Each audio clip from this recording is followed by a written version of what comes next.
there too. Well, hello. Welcome to the stream. Uh, I'm Wes, aka Harshrealm. One of the folks behind Basement State. We've been doing for a while now. A bunch of streaming this past year, since we can't do this in person. I figured I'd say off the bat actually that maybe give a little background on Basement State, since mostly we've just played music. I think most of us, I would say half of us knew each other. Maybe more than half of us knew each other like pre-COVID. Some of us made some music together and played shows together and stuff.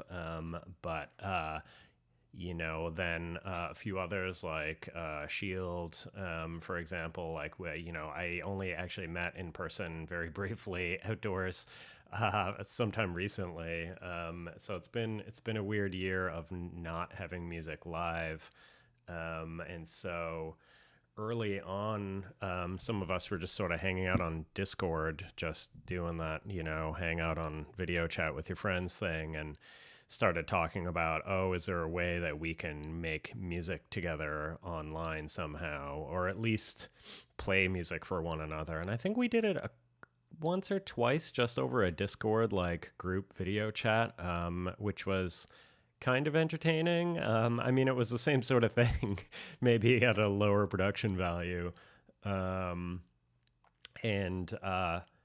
Somebody suggested if we're going to do this as a private party, why not open it up to Twitch? And if other people want to tune in, that's cool. And otherwise, we're just sort of playing music with our friends. So that's kind of how we kicked it off, and just sort of did it all from individual channels most of the year, until finally we realized maybe it'd be easier to tell people to go to a single channel every week, and spent a long time brainstorming names and eventually came up with the name Basement State, thinking we wanted to sort of replicate that idea of hanging out in the basement with your friends as kids or as adults, and it being sort of a safe place where you can try new material, and so we want to stay big on that sort of experimentation and, I don't know, pushing ourselves a little bit, I guess. So it's been interesting. I kind of had some personal music goals for this past year, for playing live and that sort of thing, which obviously shifted a little, but I think I actually ended up making and performing way more music in 2020 through Twitch than I ever would have in a normal year. So I don't know, trying to see the positives, I guess. So it's been interesting. And one of the other things that we've talked about in some of our subsequent chats is just wanting to sort of talk amongst ourselves about our creative process, and maybe gear that we're nerding out on. Rather than what's the phrase? Perfection is the enemy of done. So rather than try to wait for the perfect setup to get all of us in a video chat, which we didn't quite get there. I was just like, screw it, I'm just gonna host and engineer and be the guest artist and everything else all on my own instead. This way, everybody who sort of tunes in is also sort of at the same level in the chat. So please, if you have questions, speak up in the chat, and let me know at any point. I've made myself a bunch of notes about the setup that I used about a week and a half ago for my stream. I've been doing a lot of music recently, just with Electron gear primarily, which I really, really enjoy, and actually makes me question why I have modular gear, in a way, because I feel like it lets me do a lot of the same stuff. I don't feel super creatively limited on Electron gear, and it also lets me play things back and perform sort of on top of that. Like it's been a great combination of I don't know, a framework that I've constructed, but also the ability to sort of improvise on top, which has been super fun. But it's made me sort of rethink modular, which is sort of what got me honestly into electronic music. Not that I didn't listen to electronic music in the past or have many failed starts trying to make it, usually using software. But yeah, for some reason, modular is the first place where things kind of stuck, I guess. And so, I really have been rethinking what role it plays for me, and I feel like it's still the place where I can improvise in a way that's maybe interesting to other people, more so than me trying to program a sequencer live. And because of that, it's sort of pushed me towards setups that maybe are a little simpler. Well, I don't know. Smaller, I guess. Less things, less moving parts, but also in a way where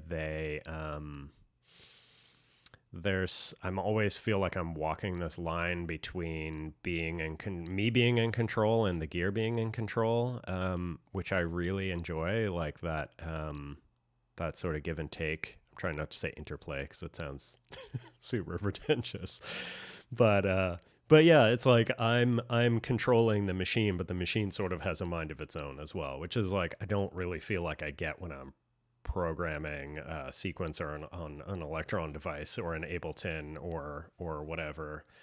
And so going down that path made me think, well, what are the things that are sort of unique in modular, that maybe I don't feel like I totally understand, in a good way. And so they're still sort of full of surprises. And so I put together this little case. Actually, let me do this. I put it into Modular Grid, and so I should be able to share that. Yeah, it works. Share share my Chrome window, that has has my the system that I use. Now, I also did use the DFAM, but I don't think it's as interesting to talk about that here, and it's on my desk but not actually plugged in, so I'm not going to go too in deep into DFAM. Honestly, I just basically hit play on DFAM and turn some knobs and it makes awesome sounds. So like I don't I don't know what else to say about it. It's a wonderful piece of gear that I think fits in with what I'm saying. But yeah, Brian, those are not whatever tabs are open. This is a highly curated set of tabs. Don't you worry. But and I will not be typing into the address bar to get browser history grief from you guys. But I think the difference between what's here, this is the exact setup that I used on the 15th to play my set. The main difference is that I sold Cold Mac to somebody who is in the room. And in doing so, I kind of moved this mangrove over next to its buddy here, moved Pam's over a spot, and put another module that I've always been a little torn by, but that I've had for a long time and is really beat up. It's a DIY module. It's Micro Ornaments in Crime, which I've really never spent enough time with. And part of the reason why I pop that in there now is because, I mean, it's 8 HP, so that helped. I actually wanted to put the Mimetic Digitalis in here, but it's 10 HP, and in a case this small, I could not figure out a way to lose 2 HP without buying new modules, and I'm not going down that road again. So in saying that, let me change my webcam here so that it's aimed down at this guy. And I realize it's a little far away, but tough. That's what we're working with. So, all right. So let me hit stop on Pam's. Yeah, I mean, I guess I can sort of talk about, yeah, again, my thoughts on this system, which is, yeah, like I said, Ornament Crime is here right now. Pam's new workout, Two Mangroves, Just Friends, which is a real weirdo. All the mannequin stuff is pretty. They're very similar, but also very strange. And so that's sort of, plays into my esoteric module choices. Also, I guess the color of my hand freaks out the white balance, maybe. Let's just go with it. We got Basimilis here just as a kick drum. The hex inverter voltage controlled noise oscillator. The Bastel ABC, a Meng Chi dual passive LPG, Pico DSP, microclouds, the WMD muscle compressor, and the knob from Oots, which is just an output module. It's probably the least interesting, well, I guess maybe Clouds is the least interesting module in here, or the ABC, but the Oots, I was going to say it's, yes, just an output module, although it does have the niceness of having a tilt EQ and saturation built in, which is nice, especially in a small system and with a love for saturation.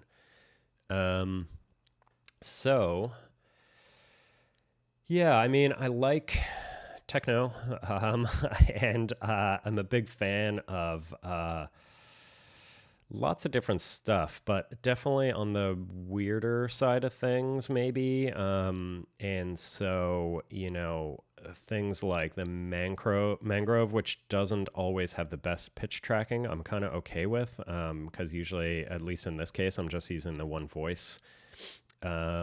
And so it doesn't need to really be in tune with anything. So I'm kind of okay with it not tracking perfectly. And I actually kind of like it being a little wonky. I actually really like playing techno with a sequencer that's unquantized. I like how off-putting not listening to quantized pitches is. So yeah, I think I just kind of like strange melodies as well, just generally. And, my music theory is kind of lackluster anyway. So basically it's either unquantized or entirely quantized. And there's not really much room in between. I feel like I kind of play like, I grew up playing bass guitar, so I'm good with melodies, I think. But it's all just, I don't know. I play by feel, not by brains. And there's a lot of experimentation involved. But usually I can find a way to make it work. So to talk about the signal chain here, I guess, I don't know if this is interesting to people, but, I'll just dive in. So I'll start with probably like the more straightforward stuff. So the Basimilis, like I said, is a kick. Just sort of like a pretty, actually I can just play sounds here. Pretty muffled sounding kick. I think at some point during my set, I started to just barely tweak it into some of this slightly fuzzier sounding stuff. But mostly it was just, yeah, really like dead sounding. And I actually took the output of that and multed it into the sidechain input on the compressor. Yeah, you got to have that pumping compressor, right? And so, I didn't, like I said, I didn't really change that much during the set. I knew I kind of wanted like a deep kind of subby, dubby kick, and just kind of kept it there. I did mute it at least a couple of times, and I think one of the times I just turned the decay all the way down, so it was just more like a little click. And another time, at least one other time, I just pulled the patch cord out of the trigger input. There's no room for muting in here, and it was coming off of Pam, so I could have dove into some menus to mute it, but who's got time for that? The next thing was the VCNO. I was using that for just kind of general high frequency percussion stuff, like the snary stuff. Again, it was just being triggered from it was going into the low pass gate, which is getting hit by the Pamela's new workout. I think I just messed in the mixer, or sorry, in the menus a little bit with Pam's a couple of times to get some differing rhythms. When I started, I think I just had the normal sort of offbeat with the kick sort of hat pattern. But to sort of spice it up a little bit, I mean, I love that dual passive low pass gate from Meng Chi. It's passive, which is great, again, in a small case. I actually don't have enough power headers in here to plug in that if it wasn't passive, so that helped. And low pass gates are just amazing. They just add something. I don't know. That was just going directly into the Pico DSP on the rotating speaker mode. So it's just sort of at like 50% wet dry, I think, just sort of moving that around a little bit. I mean, I think the knobs were pretty much at noon for all three, or, I used it since then and that's where they are now. So whatever. And they're basically speed, depth, and wet dry. So it all kind of sounds good. The VCNO is a little weird too. It's digital. So let me just do this. Patch you into here, and hopefully we don't blow ourselves up. There we go. So there's a bunch of outputs. There's just like a regular white noise. There's one that's gates, which you have a frequency and a sizzle knob. I'll come back to the sizzle knob. Frequency is, because it's digital, it does that like Commodore 64 Atari thing where it just kind of turns into crazy digital random noise. And the gates output uses that to create gates, basically. I didn't use that at all. Scorch is crazy. I'm going to turn it down more. It's like going through a resonant filter or something. I'm not totally sure. You can get some pretty gnarly sounds. There's a pitch input on this too that tracks, so it's kind of cool for that. Tear, sort of, I don't know, sounds like this. And then I was using the Sizzle Output, which when both things are turned up, it just sounds like white noise. If you turn it down, it does the same digital, Atari Commodore 64 thing. But if you turn down Sizzle, it does this amazing thing. I love it. This is like a big part of the reason why I bought it. It's digital, but it kind of decays into this like vinyl crackle, like hail hitting the window sort of thing. So I've used this a bunch, just like, not in this set, but in the past, just sort of like really lightly in the background for a sort of like, I don't know, a little vibes, I guess. But yeah, like I said, this time I was using that Sizzle Output into the low pass gate. And then I can sort of just use that Sizzle Output that makes it go down into the crackles, basically just as a volume knob, because I don't have a separate way to control the volume with the low pass gate. So that was kind of the rhythm section, just kick noise. And then the mangroves are where things start to get a little weird. I was only using this right mangrove sort of out to audio, but this left one I used a little bit for some FM, The mangroves are cool. They have, obviously a pitch input. They have an FM input and an FM index input, which is like a VCA on the FM. They have a thing called air, which is basically a built-in VCA that overdrives. And so there's a air input with a attenuverter on that input. So it's kind of like a almost complete voice. You still need an envelope. And then and a fine tune, obviously. But I call it a Formant. How do you say that? Formant Oscillator. So my understanding of this is where it starts to break down. The way I imagine it is, and there's actually two different outputs. There's a square output and a Formant output. I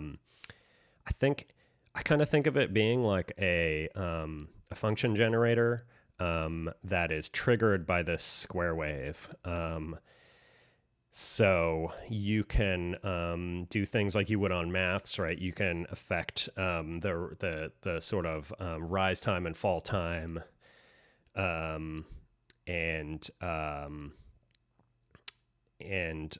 like, for example, on barrel, you can morph between, I guess, a sawtooth wave through to a triangle, through to a ramp wave.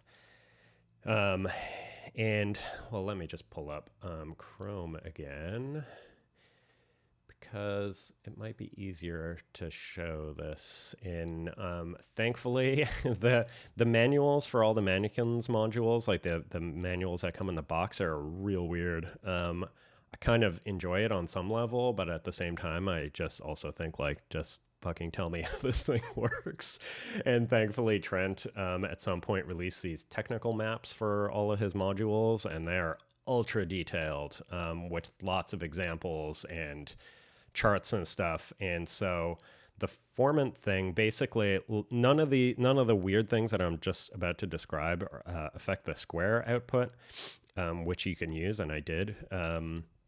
But like if you put barrel all the way to the left, all the way counterclockwise, it hits something called U-tone, microtone. I don't know. Let's go with microtonal. And so when you change this Formant knob, let's see, can I just get sound from here? Yeah, there we go. So basically, this is the fundamental here. This is the wave we're listening to. As I turn down Formant, it basically creates these pitch divisions because it won't. It's like a function generator that doesn't reset the waveform when it receives a trigger, as if it's sort of mid-cycle. So if I'm feeding, the square wave is basically saying turn on at these lines here, right? So you can see like the wave starts and then it goes through its whole thing and then it drops. And then as soon as it hits this new one, it does it again. But if I turn it to half the fundamental, then it does this. Right? It halves the frequency, and then it does a third, and so on. So it's kind of like subharmonicon territory, but without all the sequencers and stuff, and just a single oscillator. The weird thing too is you can get into these weird places where you sort of get to that border and it just freaks out. I don't know if I'll be able to find one. You can kind of hear it.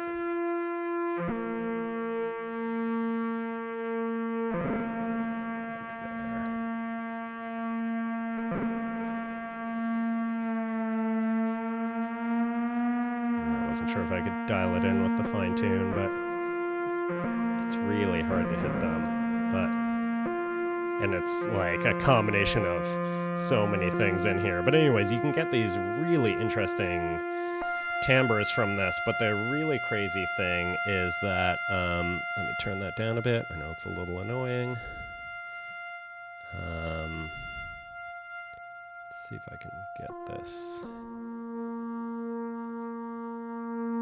But basically, you can get the, oh, I see. Hang on. It's going through low pass gate as well. if I plug the square wave output into the filter as well, you can now hear both. So, you know, they're playing at the same pitch, but as this one gets divided, the Formant output is divided, the square wave output keeps doing its thing. So you kind of get two for the price of one. It's almost like a sub-octave, but yeah, you know, with a bunch of different, it's not just, you know, 1 or 2 octaves down. You get all the weird ones too. So let me put that back where it was and fade you down. And I saw something about the faceplate on the Ornament Crime. I have no idea. I bought it from somebody locally. We met at one of the, what's it called? At Ada's bookstore in Capitol Hill. They do, Randy from, somebody help me here. They make alto. Anyways, they do a monthly music machine maker salon or something, and so I've gone to some of those. Yeah, thank you, Madrona Labs. But yeah, anyways, I asked somebody online to make me one of these, and we met at one of those and had a chat, and then listened to a great talk from Cindy from Patchworks talking about the Tokyo Modular Festival of Modular. Yeah, so I don't know. It looks cool. It's very painterly, but the finish is all chipped because I've just been tossing it into a literal pile, which I don't do with all my modules, but for some reason this one's taken some abuse. But yeah, that's sort of the interesting stuff with Mangrove. And so I sort of like, being able to, yeah, just reach for that Formant knob and to be able to, you know, subdivide the pitch. And I sort of play that sometimes live, just to almost like transpose a little sequence, just sort of live as I'm going. And it's subdivisions of whatever sequence goes in there. So it usually sounds reasonable. And especially if I also take the square wave out, then you get sort of, you know, like these interplays, I'm using that word again, between the sort of fundamental frequency and these subdivisions, which is kind of interesting. Oh, yeah, oops, sorry. But yeah, there's also, there's another weird thing where there's a setting called constant wave and constant formant. And the easiest way to describe this, which does not do a great job describing it, to be honest, is that it's sort of, if you have it in constant wave, whatever pitch comes in, it just, you know, plays back that pitch to the best of its knowledge. If you send in 0 volts and then you send in 5 volts, it's going to play you something that's, you know, 5 octaves higher. With constant formant, it somehow wraps that sequence, and where that wrap happens, I think, is really dependent on where the Formant knob is and where this barrel knob is. So like the barrel knob, like I said, if you turn it all the way down to this microtone setting, that's where it's at perfect, like divisions of 2, 3, 4, 5, you know, and so on. I think if this is somewhere else, it still is dividing. They're just not necessarily going to be super musical. And so, yeah, constant formant does some interesting things where, you know, once a pitch goes up to a certain point, it actually kind of wraps around and is low again, if that makes sense. It works well visually in my head. Hopefully that makes sense. And so, yeah, I think I used a little of both of those in the set, and I can demonstrate that as well. Actually, let me unplug the trig from the kick so things aren't too crazy. Let me turn off the high square sequence. You can still hear the hats. So this is when it's wrapped, and I can, actually it is cool to leave this other sequence in there.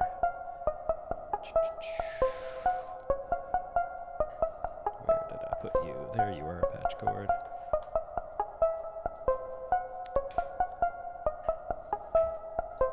Nope.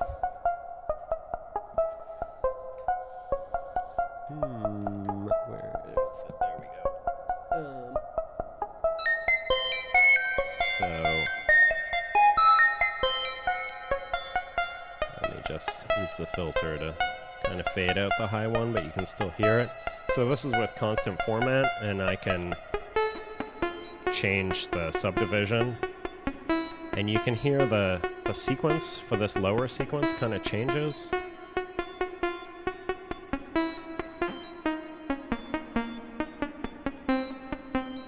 And it's real wonky, and I love it.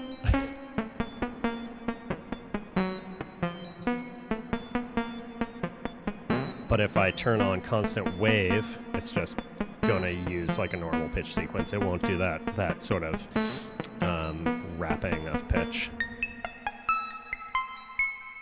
But I can still subdivide that. And so now you can hear that the high sequence and the low sequence are doing the same thing. There's a different envelope sequence, but the pitch sequences are the same.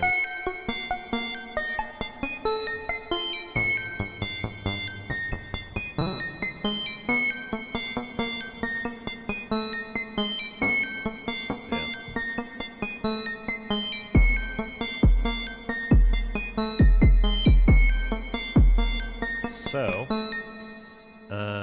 and I'll get to PAMs and the sequencing and stuff.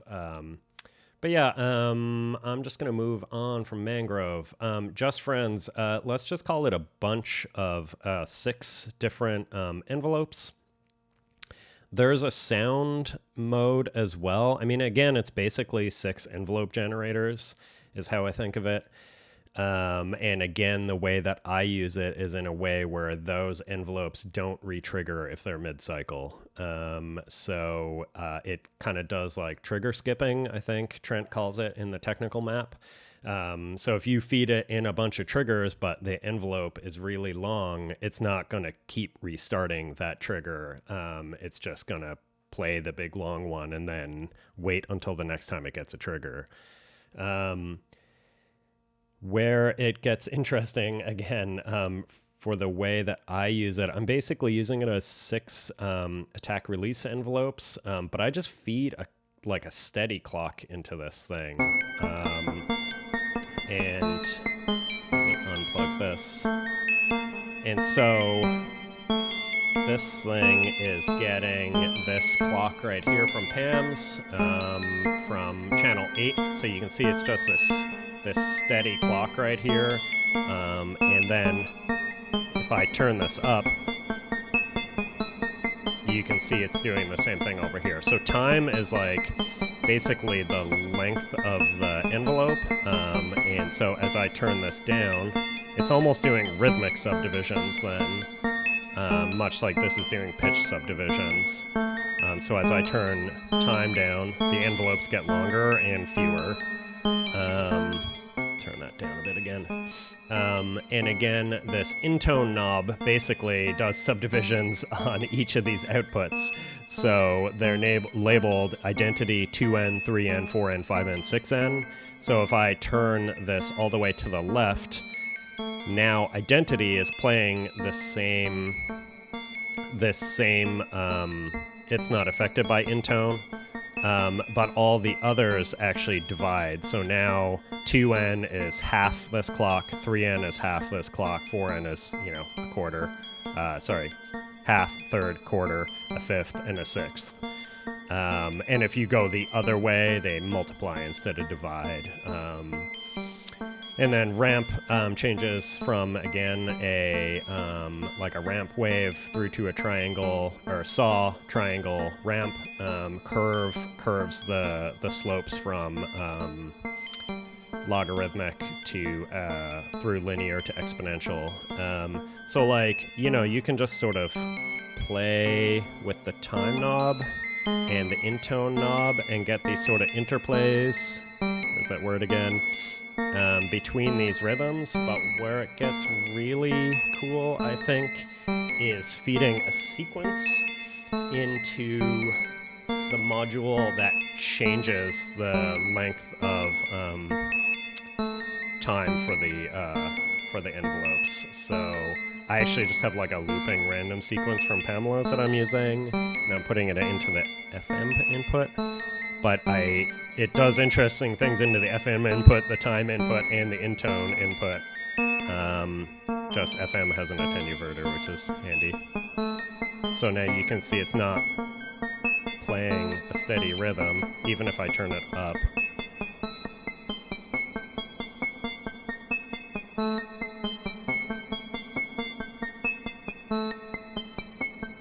So you get some really wonky stuff this way.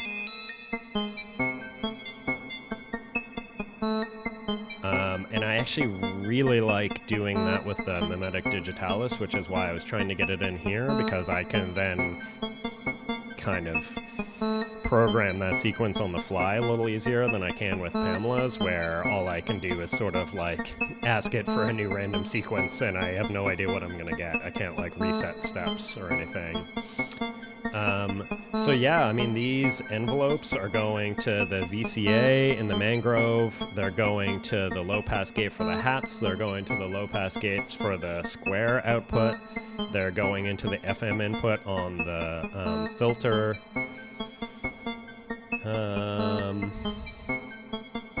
Something like that. I think that might be it. So yeah, Just Friends is a really, really weird module, and like I said, there's also the sound mode. I won't get into that, but one thing I did at the start is I just had it in cycling mode. I think on a fairly long cycle, and you know, you guys know how this works. You just crank the reverb, right? Oops. Oh, man.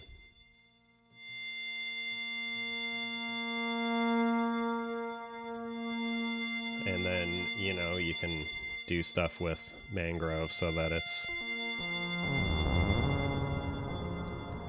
You're just dividing around that droning pitch. And you get some weird combos because it's dividing it by odd numbers and stuff.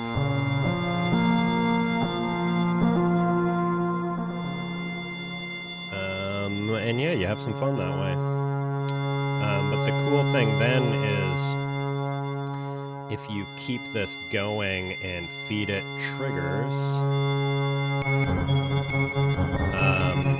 it's basically resetting it, which is how I was getting some of those sort of weird little trills and stuff, and I don't know, this is one of those happy accidents things, I don't know how well I can recreate that. That just sort of happened. And it was amazing.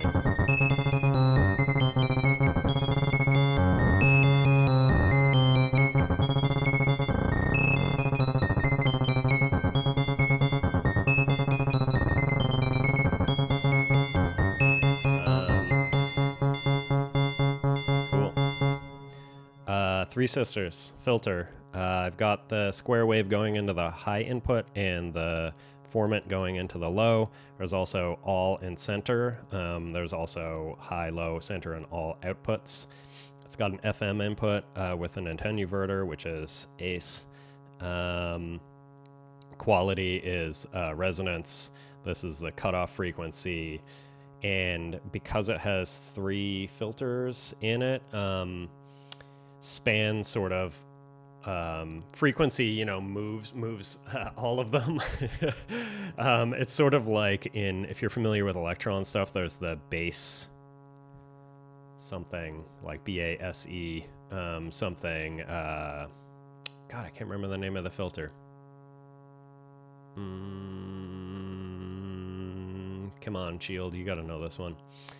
But anyways, you can basically move all the filters with the frequency knob, and span then I think center stays where it is and span moves the other two. Bass and width, thank you. It kind of reminds me of that because you can move the whole thing around, but also either side. It's not exactly the same, but and yeah, similarly, let me go over to Chrome again. You can, so in crossover mode and formant mode, crossover mode works kind of like a, if you just use the low output, it's just a low pass filter, and frequency adjusts, where that is, and high pass and center is kind of a notch where the span control, sort of moves either side of it, which is the thing that kind of feels like the bass width filter on Electron stuff. In formant mode, you just get 3 bandpass filters, and you can do all sorts of crazy stuff with that, all your vowel sounds. I don't really use that a ton because I feel like most of the time I don't end up with enough signal to work with. It's just kind of like, I think I haven't spent enough time with it to really be familiar with what's going to happen anytime I use it. And yeah, so Just Friends, really cool. It's got a ton of character, especially at higher resonance. And the fact that it's 3 simultaneous filters that kind of all use the same control makes it weird, but also super useful. Like I almost use it as, I can't remember what Trent calls it, but sort of like a mixer, but I'm mixing by frequency to get those to get the mix of frequencies right, and then it turns out feeding audio into an FM'd filter is real good. I kept wondering, I think Andy, who's hanging out here, is definitely familiar with this one. I kept thinking like, man, how do people get that gnarly distortion? It turns out not distortion. It's usually audio rate modulation of something, and this filter, especially again with the resonance turned up and FM'd, it gets real crazy. So I think that's kind of it other than Pam's. And Pamela's new workout is one of those modules that everybody loves and I've had for a while, and I feel like I just use it in the most boring basic way as a clock generator. And so I always kind of wondered, like, why are people so excited about clocks? I mean, it's handy, I guess, but like, it just felt like such a bare bones utility, which again, they have their places for sure. But I'm more one for like hands-on things. And Pam's isn't too bad in terms of menu diving since there's only a couple levels, but even that fact that you have to hold that knob in for like 2 seconds just bothers me. Bothers me as a designer and a user of things. But the last big firmware update for it kind of intrigued me when I heard there was a quantizer built in. I was like, well, I know you can do random voltages, and I remember reading something about being able to loop those. And now there's a quantizer, so I was like, can I do sort of like a crappy Turing machine in here? And so I did that the week before the show, and I was like, this works. This will be my sequencer, and I have no idea what's going to come out of it. And I think it resets its memory of what that random loop is when you power it off and on again. So I mean, that's how it seemed to me, at least. So yeah, that's been kind of interesting. The cool thing with that too, which isn't, like I said, super jammable, but I guess you could save a bunch of patterns in here and have a whole set, but it has all the Euclidean rhythm generators and stuff, which still operate then. And so I think if you change the Euclidean rhythm, it's almost like sample and hold. It'll only change the pitch data when that Euclidean rhythm fires. So you can do some stuff that, if you have an 8-step sequence, it doesn't have to change the pitch on every step, basically. I did not do that for this. It's just, firing out new pitches every time.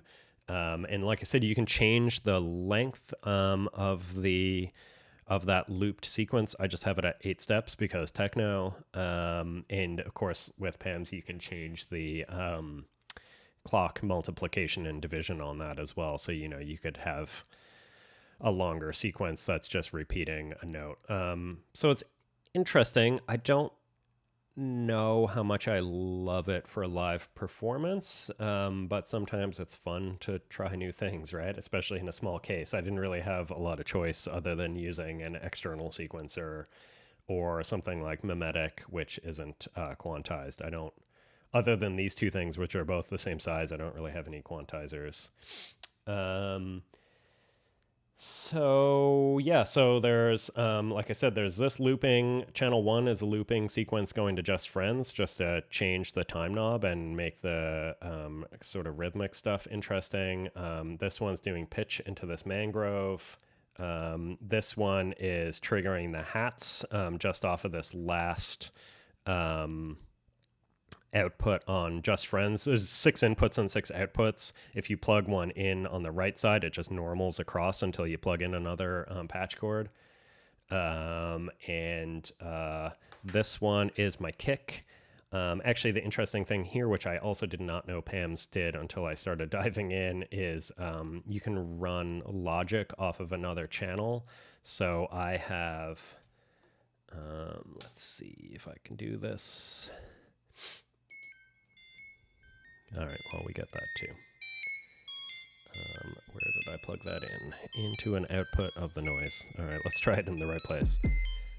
So I just had sort of like a halftime kick, but I don't know if you can see. Oh, I'm still showing this. Boop. Basically, it's on channel 5, so you can see that regular rhythm, but channel 6 is just, it's on 80% skip, so most of the time it's skipping, but basically I can say on channel 5 that to also like OR it with channel 6. And if you're not a computer science nerd, it means if either of these fire, a gate comes out of here, which is kind of handy. So you can kind of add some rhythmic variation that way. And I'm not using anything from channels 4 or 7, so those are still free if I wanted to do like some LFOs or something. Yeah, I think that's kind of it. I don't know if people had questions that I totally missed. It's hard to talk and read at the same time, it turns out.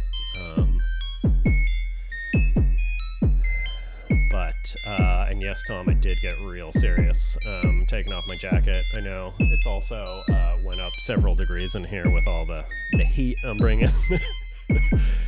But yeah, let's see. Tell us all why your patch cables are orange. Because I have a ton of industrial music electronics modules, and I'm a big fan of Scots and orange matches. So that's my reason. Yes. Well, the logic is on channel 5. If you scroll through to like one of the last things in the menu for that channel on PAMs, there's a logic one, and you can pick a channel and what logical operator, sorry, this is getting real nerdy, what logical operator is being applied, which is OR and, which means both have to fire at the same time for it to fire a gate, or exclusive OR, which is, I think, actually what I'm using, but I don't think it really matters in terms of gates. And exclusive OR means it will fire, only one of them will do a thing if both fire, basically.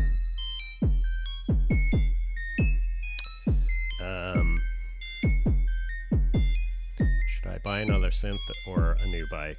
Drew, I think you have enough synths. You may have enough bike as well. Maybe you need to ride your bike. I'm down. You know I like both of these things. That's a tough one. we saw a guy in a bike covered in Christmas lights on Mercer Island the other night, so that you could maybe cover it in some sort of battery-operated synthesizers. But yeah, like, we talked about playing through the set, but it's like a half an hour long. I don't know if people want to re-watch it. I guess I can put it on and we can just hang out and chat. And if there's stuff that I want to actually talk about in the set, then I can talk about it. So why don't we try that? I'm going to turn down the live synth, which is really... Oh, also, like, I did use clouds a little bit, just in clouds mode, to occasionally bring in a little, just sort of paddy stuff, really. And when it started, I'd actually frozen part of a sequence and pitched it all the way down, just to have like a bit of drone in the background. And like I said, all the synth stuff is going through the compressor too, so it's being sidechained off the kick. So you can maybe kind of hear that if I turn up the reverb a ton. And at some point, I muted the kick and, you know, doubled the time on the kick drum. I did change the pattern on 6 though, so now it's doing like a funky little kick trill every now and then, which I don't love. But that's what happens when you muck with things.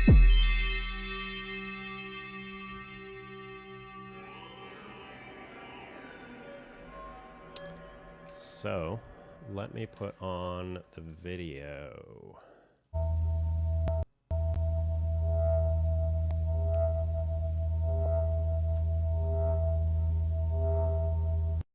And let's hang out.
Some of the FM from the other monsoon, which wasn't being,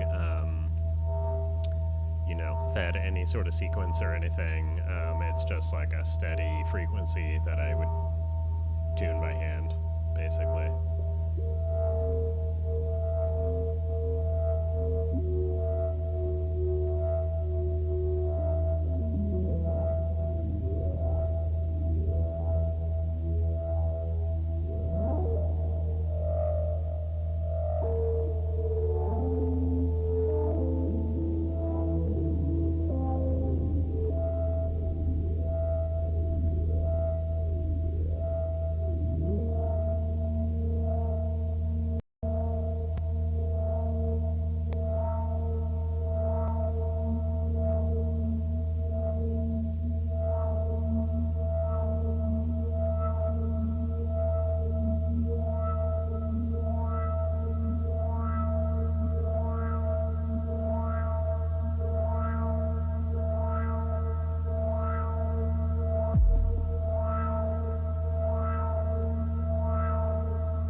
this point already too that was changing the speed of the envelope generators, so that's why they were kind of like occasionally, like it was changing from going like a slow ratchet to a fast ratchet was just because it was getting higher voltages from PAMs.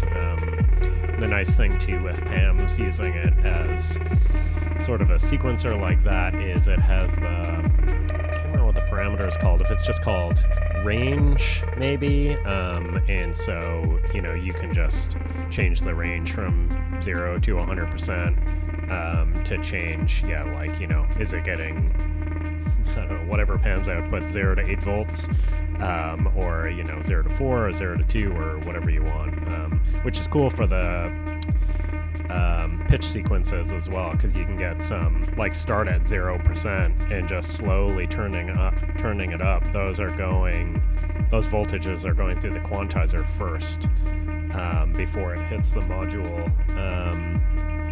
So with the same stored random voltages, you can actually get a bunch of different pitch sequences.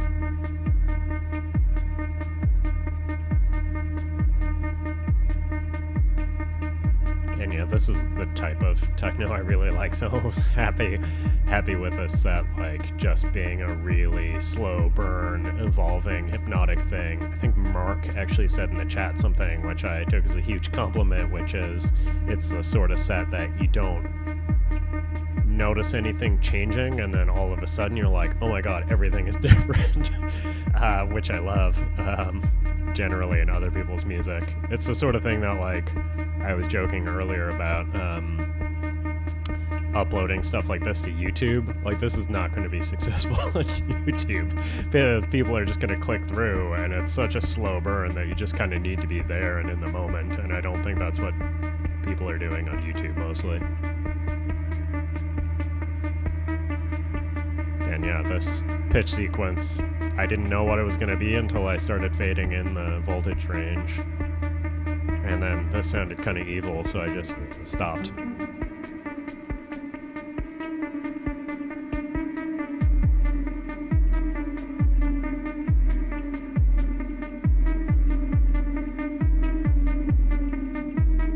Yeah, it is level. You're right, thanks.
Funny, I'm watching the video on Twitch, but I can hear the audio just playing from my computer, and so I keep getting confused when the audio and video are out of sync, but presumably they're together for you guys.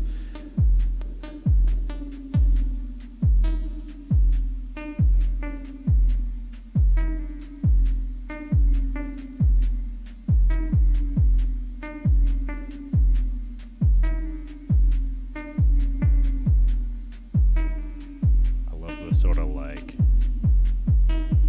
laggy sound that you can hear dropping in the background, I think is clouds.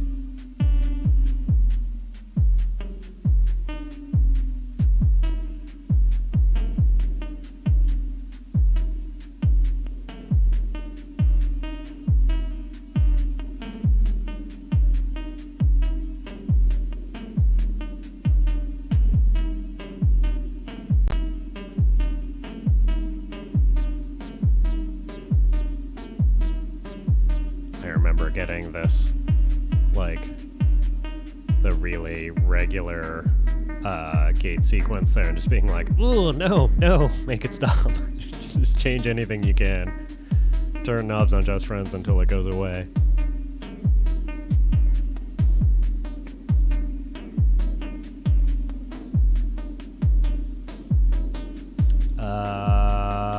I mean, this was just a stereo out into my mixer, if that's what you mean. Nothing was done externally, except actually the DFAM and the modular case went into my mixer on separate channels, and I think I had a tiny bit of vintage verb on the DFAM, but that hasn't even come in yet. But yeah, it was like the Simulus straight into my little Bastel ABC, which is basically, I'm using it as a 3-channel mixer. VCNO into the low-pass gate, into the rotating speaker simulation on Pico DSP, into the mixer, and then Mangrove into Three Sisters, into Clouds, into the WMD Muscle that's side-chained into the mixer, and then everything out through Oots.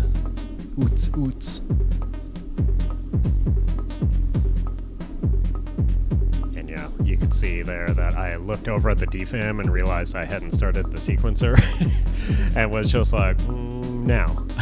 And whatever was already playing on it sounded great. And I made a couple attempts to like muck with it other than filter, and every time I touched a knob it sounded worse to me, so I just kept going back to what it was when I turned it on.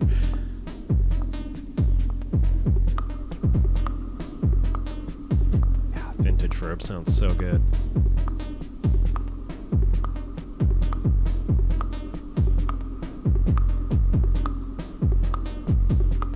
I was gonna say somebody make me a good, really good, high quality Eurorack reverb, but I guess I need that enormous tip-top DSP thing that has the Valhalla DSP chip from these same guys.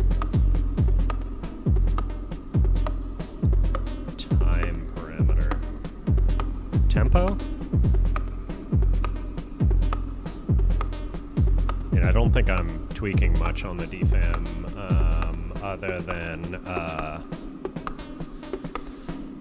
like the FM amount and filter stuff, and maybe the decay at some point, and like the sequencer channels.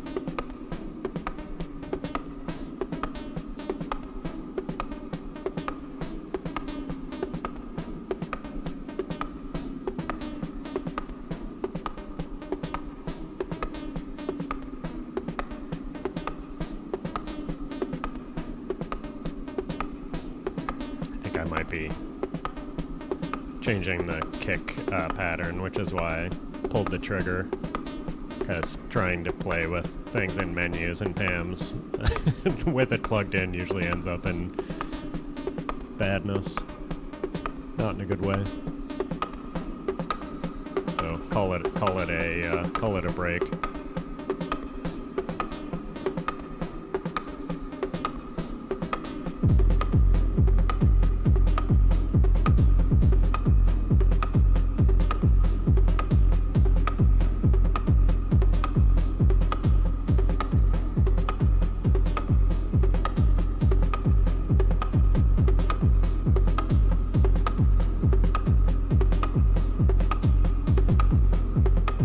So far I've avoided the allure of Xaid.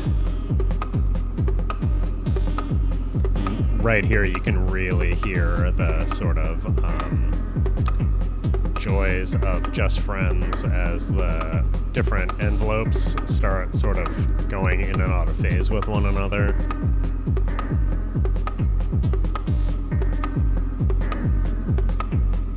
Oh, actually, yeah, that was what I used one of those channels on PAMs was. I just ran a clock out of PAMs and into the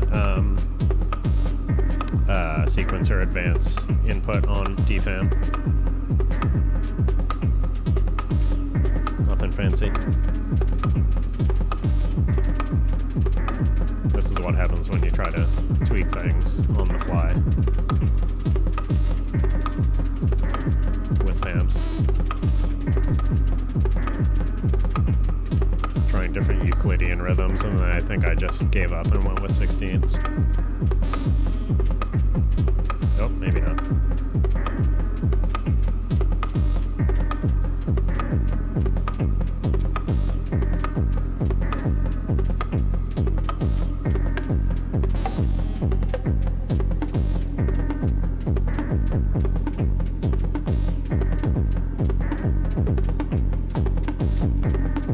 Every time I use the defam, basically, I feel like I'm cheating. It's just so good.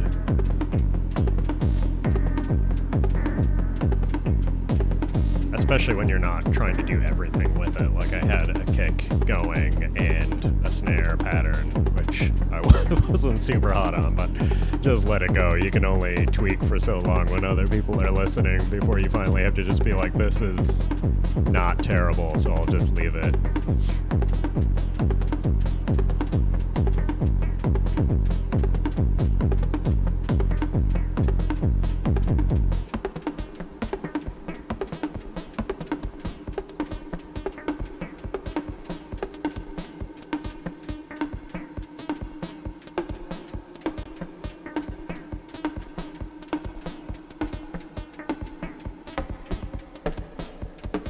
I can talk endlessly about DFAM. Do you have any more questions?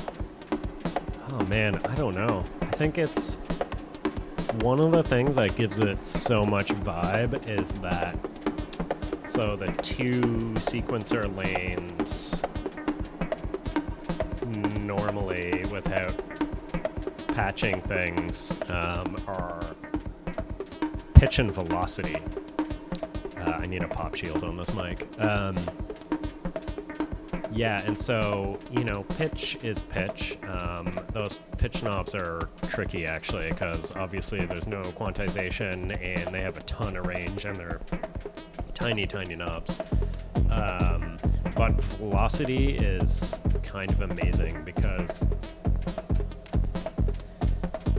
you know, I mean, you can obviously patch stuff up like this in modular, or you can certainly do it on a regular sequencer where, like, say on Electron, where you can lock velocity or volume or whatever the hell you want to each sequencer step. But the nice thing is that it's essentially volume, and so usually, you know, if you have a hi-hat pattern, aside from potentially having an accent input,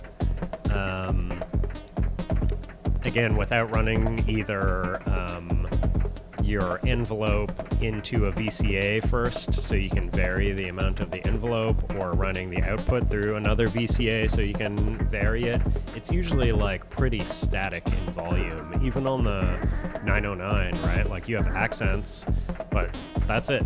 You know, like you kind of have two volumes, and you can get some sort of feel with that. But with just having like a smoothly fading analog velocity knob for every step, you kind of get these amazing,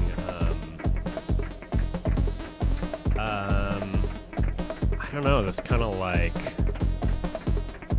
I know there's a word that's not coming to me now, but like, anyways, you just get a more like sort of organic feel as those hits come out at different volumes, and it's only 8 steps, and I'm obviously running it like fairly quick, but again, because techno, I think that's a good thing.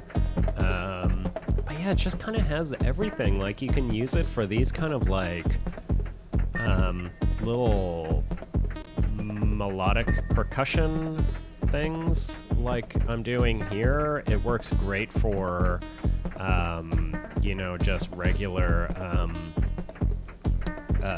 techno sort of, I don't know, lead, bass, whatever sounds as well, especially since it has the, you can FM the two oscillators off of one another. Yeah, I often, if I just want to do more rhythmic things with it, I'll sometimes repatch the pitch sequencer into noise level as well, so you can do a similar thing with sort of volume variation on the noise to kind of get some like hat-ish rhythms out of it as well, but again that are have a lot of variability in their through the sequence in their volume. I don't know, it's just, I honestly feel like I can just randomly turn knobs on it and it just sounds good. And it does great, you know, Moog sounding basses as well. But somehow that's rarely what I use it for. Or even for like, you know, I feel like when I see people use it online, it's often like, oh, I made a kick and a noise kind of hat pattern, and I just, that's what I did with it at first, and like, yeah, the kicks sound amazing, but like, I don't know, I have other things that'll make kick sounds, and I like kicks that are a little dirty, and yeah, I could FM them in this, but otherwise I'm running it through other stuff, which is fine, but again, I tend to like small setups, so, you know, the BIA, you know, I can kind of tweak a little bit. I don't always, I think the BIA doesn't always sound great, but I know where the sweet spots are for kicks, for what I like, so, yeah. Yeah, the DFM is one of those things that, I don't know, like it's, that and the subharmonicon, like I don't always use them. It's not what I reach for every time, although the DFM is maybe a little closer to that. The subharmonicon is pretty weird, but yeah, it's just, it's one of those, the sum is greater than the I was like, oh, greater than its parts, I guess. Because it seems pretty simple when you just kind of take a glance at it, but then you play with it and also hear it and feel the sounds that it makes, and it totally changed my mind on it between the first time I played with one, which might have been the Moogfest engineering version, which I think was, actually, was that even a drum machine, or was it just a sequencer? I can't remember. Anyways, I interacted with it like twice a year apart at Moogfest, and the first time I was kind of like, I don't get it, and the second time I couldn't stop playing with it, and I bought one at the show.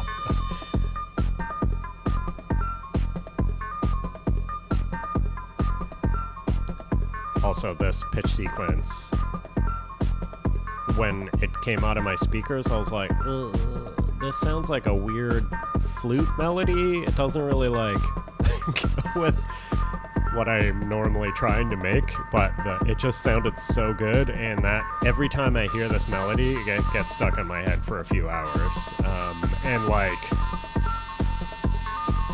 it's just, this is gone. You know, like, I don't think I will ever be able to recreate this. I mean, I could try. It's not that hard to, like, sort of transcribe the melody, but just the sum of everything that's happening. And yeah, it's total fluty loops. And some clouds jams.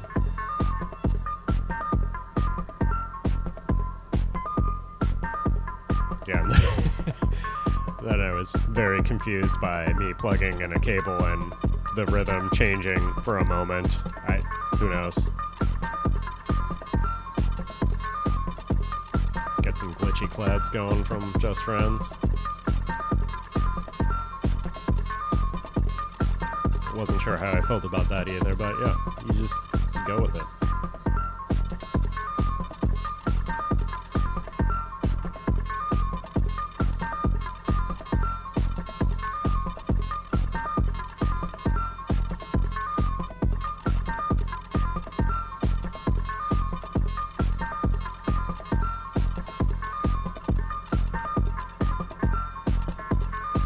Into the position jack on clouds with like a frozen loop.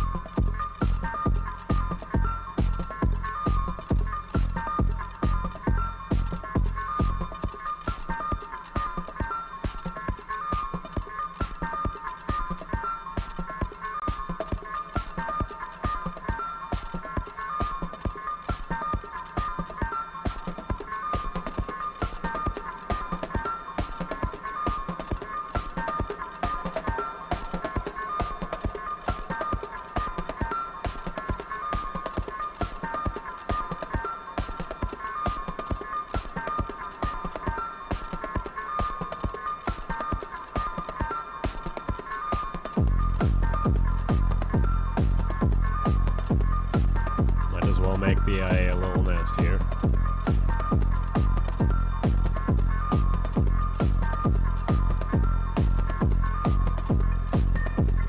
I had something plugged into Cold Mac there too, but I'm not really sure what it was doing.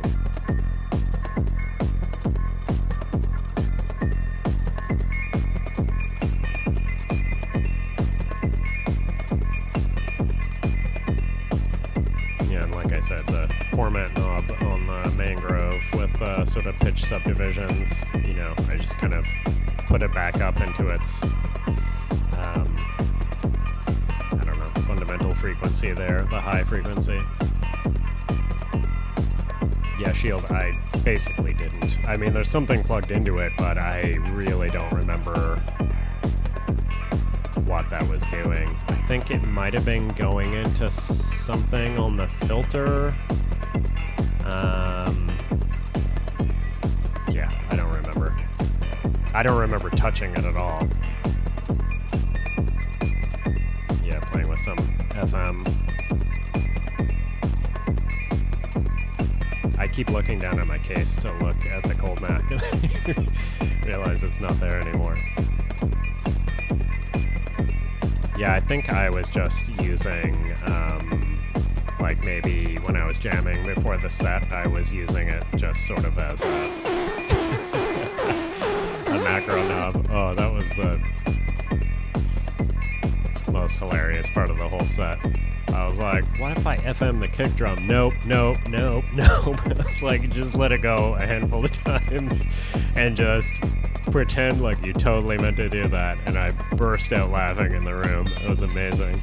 It sounded like the worst fart.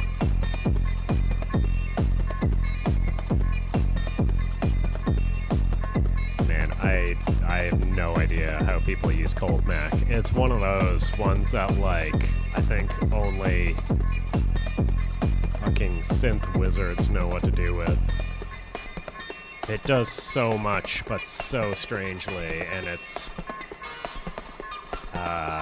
8 HP, and it does a lot for that, but it just, yeah, I don't know, it's like CV mangling, and then, like, basically you can plug a bunch of audio or CV into the leftmost jacks, and then all the right jacks are then outputs that do things like rectifying the signal and like I think some distortion and wave folding stuff and all kinds of signal mangling stuff. But I could never keep it straight in my head what did what. I think mostly what I used it for generally was there's a left and a right input and a left and a right output, which are the top two, and then the knob acts like a crossfader. And so a lot of stuff is normaled as well. So if you, say, just plug in two inputs and one output, you know, it just acts as a mono crossfader between those two signals. So just like a two-channel into one mixer, which is totally handy. Like, say, to take the square and Formant outputs of the Mangrove and be able to mix them that way. But it seemed like it was one of those things that I never felt like I was using properly. And I found it kind of intimidating. And yeah, just therefore never really got super deep on it.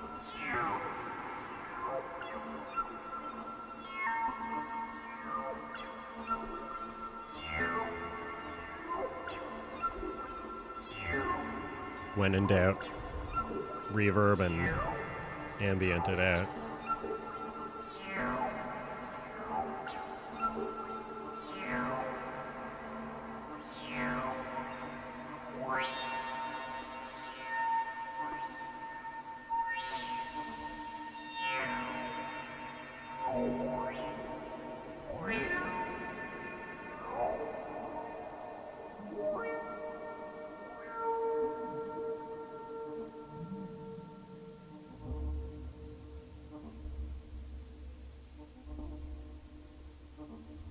You can see all of the different outputs of Just Friends there too, just sort of phasing around one another. I actually tried after this set, so I sort of repatched for some of the demo stuff tonight, so I don't know if it's exactly the same, but I kept thinking, like, what if I literally triggered everything from Just Friends, including the kick drum, potentially without any sort of clock signal going into it and just using the cycling envelopes, and it was weird. I'm not sure how successful it was, at least not for techno. I feel like if you ran it into stuff to do an ambient set, it might work out really well to have all of those sort of phased triggers, but trying to do that with a steady kick drum it really didn't work out.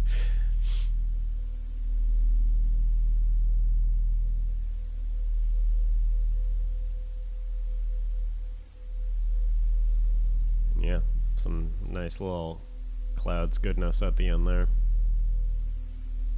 I think that's where that bass is coming from. It is, I don't know for certain, but I would say unlikely to be Mangrove, unless I turned Three Sisters low pass like way down, because I feel like Mangrove is awesome at making more sort of textured and really sort of like airy sounds. Like I've gotten some crazy sounds that sound like brass instruments, or woodwinds or flutes apparently, just really like breathy, kind of complicated, but subtly complicated, not like wave folding, and I don't know, it sounds really organic, I guess. And so you know, I can sort of get it to do some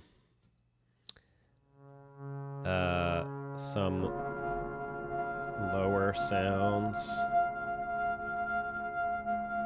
All right, clouds, chill out. Let's see. Like, I mean, you can kind of hear that, right? It's always kind of buzzy. Like, you can sort of get it there.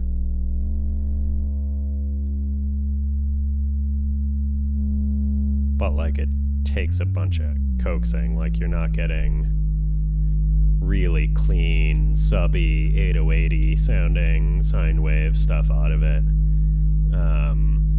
I mean, it sounds good, but it's not really going to do that without a bunch of sculpting. It might have been Three Sisters, actually, that was doing the sub, because this thing will... it definitely self-oscillates.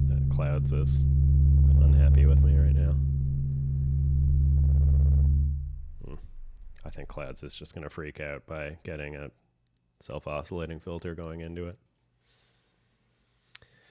But yeah, that's all I got.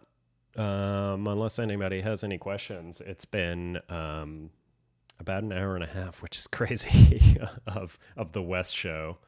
And my webcam seems to be kind of losing its mind here as well. Look at that. The output module was the knob from Oots with several O's. I think 3 O's. It's very Canadian. It's all about getting your sound oot. So, with that, let's sub it out.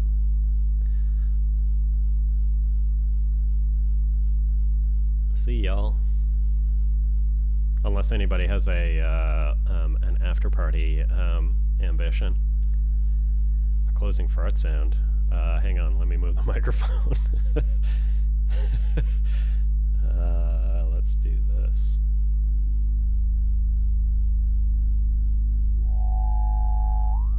It's robot farts.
Mm.